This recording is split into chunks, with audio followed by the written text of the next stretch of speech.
5 তারিখের ছাত্র জনতার আন্দোলনের মুখে স্বৈরাচারী ফ্যাসিস্ট সরকার বিদায় হওয়ার কারণে দেশের 18 কোটি মানুষ স্বতঃস্ফূর্ত নির্বাচনে অংশগ্রহণ করা এবং প্রত্যেকটা প্রার্থী যার যার জায়গায় সুষ্ঠুভাবে সুন্দরভাবে নির্বাচনে তার পার্টিসিপেট করতে পারায় দেশের মানুষ আশ্বস্ত যে বাংলাদেশের এই প্রথম,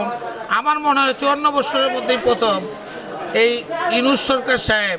একটা ভালো ভোট আমাদেরকে উপহার দিয়ে যাচ্ছে।